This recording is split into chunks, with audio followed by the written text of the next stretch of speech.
자, 요 문제 같은 경우는 일단 지문에서 연관되는 부분이 엄청 적어요. 엄청 적은데 이문단 볼게요. 지문에서 이문단 볼게요. 이문단에서 첫째, 둘째 나와 있죠.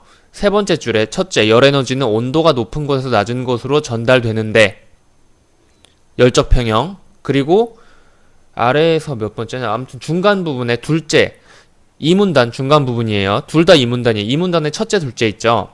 둘째, 열 에너지는 두 물체 사이의 접촉면을 통해서만 전달되며 접촉면이 클수록 전달되는 열 에너지의 양은 커진다.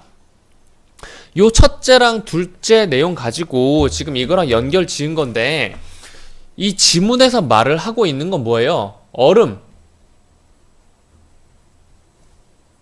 온도를 어떻게 설명을 해야 될까? 온도가 낮음, 온도 낮음.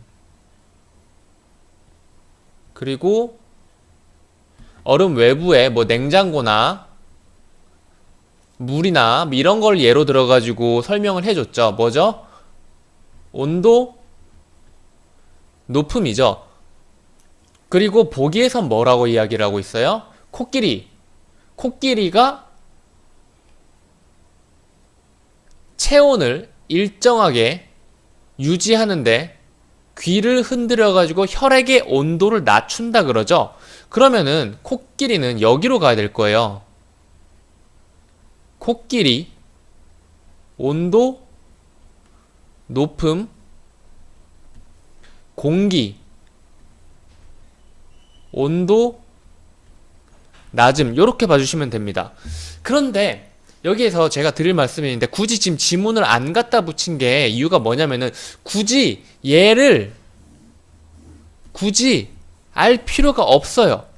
보기만 볼게요. 일반적으로 동물이 생산하는 열 에너지는 동물의 무게와 부피에 비례한다. 1번 무게, 부피가 높아지면 열 에너지가 많아진다. 무게나 부피가 뭐 무거워지거나 부피가 커지면은. 자, 코끼리는 육상동물 중에 가장 어떤 놈이에요? 코끼리는 육상동물 중에 가장 열 에너지를 많이 생산하는 놈이죠. 그래서 코끼리는 커다란 귀를 흔들어서 부채질을 해야 그 등치에서 만들어낸 열 에너지를 낮출 수가 있어요. 외부로 방출해낼 수가 있단 말이야. 여기 뭐야, 그 열적 평형을 이루려고 하기 위해서 귀를 흔들어야 되는데, 귀 부채질이라고 합시다. 귀 부채질을 해야 되는데, 귀 부채질을 더 많이 해야 하거나 뭐 그런 경우가 있죠. 어떤 놈일 것 같아요? 귀 부채질을 더 많이 해야 되는 놈. 귀 부채질을 더 많이 해야 되는 놈, 혹은 귀가 더 커야 하는 놈. 어떤 놈일 것 같아요? 열이 많은 놈이죠. 볼까요? 코끼리는 외부 기온이 체온보다 높아지면 체온을 유지하기가 쉬울까요? 온도가 낮은 공기로 온도가 높은 코끼리의 열 에너지가 방출돼야 되는데, 외부의 온도가 더 높아지면 코끼리가 아무리 귀를 부채질 해도 코끼리 체온이 내려갈까요? 안 내려가겠죠. 코끼리 적절한 거 찾는 겁니다. 코끼리는 다른 육상동물에 비해서 몸에서 만들어내는 열 에너지가 가장 크다. 여기에서 열 에너지를 가장 많이 만들어내는 놈이다 라고 볼 수 있는 거죠. 3번 더운 지역에 사는 코끼리는 다른 지역에 사는 코끼리보다 귀의 면적이 작을까요? 귀를 통해서 열을 밖으로 빼내야 되는데 더 더운 곳에 있는 놈이 더 많이 열을 뿜어내야 되지 않을까요? 그러면은 귀가 크거나 부채질을 더 많이 하거나 둘 중에 하나겠죠. 귀의 면적이 크겠죠. 4번 코끼리는 다른 육상동물에 비해 열에너지 방출에 필요한 피부 면적이 충분하지 않을 것이다. 이게 왜일까요? 이건 맞는 말입니다. 왜일까요? 다른 육상동물들 보시면은 코끼리만큼 귀가 큰 놈이 있어요? 코끼리보다 귀가 큰 놈이 있어요? 없죠. 굳이 큰 귀가 없어도 열에너지를 방출해내는 놈들이 많단 말이야. 근데 코끼리는 덩치가 너무 크다 보니까 그만큼 열에너지도 많이 만들어내요. 열에너지가 많이 발생하죠. 그렇기 때문에 큰 귀가 뭐 생기게 된 거고 그걸 부채질하게 됐다라고 보시면 되겠습니다. 5번 볼까요? 평균보다 몸무게가 많이 나가는 코끼리는 귀를 펄럭거리는 횟수가 더 많겠죠. 더 많겠죠. 몸무게가 많으면 더 많은 열을 만들어낼 테니까요. 그래서 펄럭거리는 횟수가 많을 것이다 가 맞는 말입니다. 그래서 4번이 답인 거예요.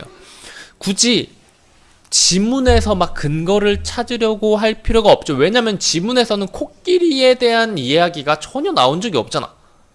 그치?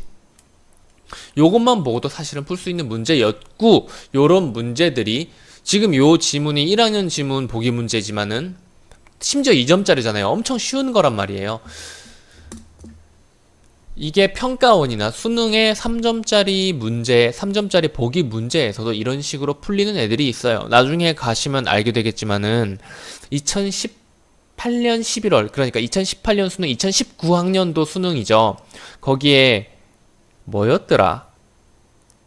과학지문이었을 거예요. 과학지문에 태양하고 지구의 질량과 뭐 열량 이런 거 비교하는 그런 문제가 있었는데 그 문제 역시도 지금 기억을 해두시면 좋을 겁니다. 그 문제 역시도 사실 지문도 엄청 어렵고 문제도 엄청 어려워가지고 가장 어려운 문제라고 손꼽히는 문제였는데 굳이 지문으로 안 읽고 보기만 읽고 풀어도 풀리는 문제였어요. 가장 어려운 2018년 수능의 가장 어려운 문제가 그렇게 풀리는 문제였어요. 저는 실제로 그렇게 읽고 풀었고요. 기억을 잘 해두세요. 이 문제 틀린 학생은 여기에 별표 쳐놓고 이거 써두시면 좋겠어요.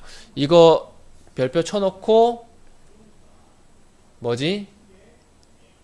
3-18 몇 번이냐? 몇 번인지 기억이 안 나는데 1811XX번인데 이거 기억이 안 나네.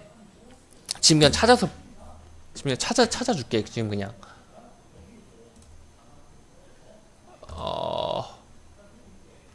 고3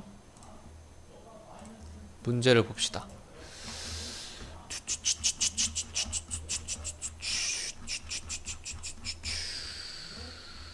요겁니다. 요 문제예요.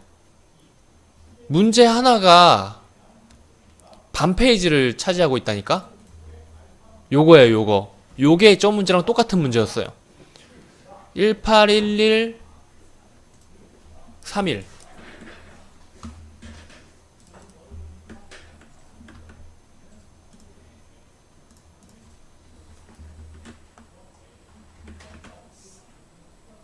3일 요렇게 써놓으시면 더 좋을 것 같네요. 나중에 문제 풀면서 나중에도 아마 이 문제를 풀게 됐을 때 또 틀릴 거예요. 그 문제 틀릴 거고 아니면 틀리거나 맞아도 어렵거나 그럴 텐데 그 문제 강의에서도 제가 비슷하게 설명을 할 겁니다. 여기까지 할게요.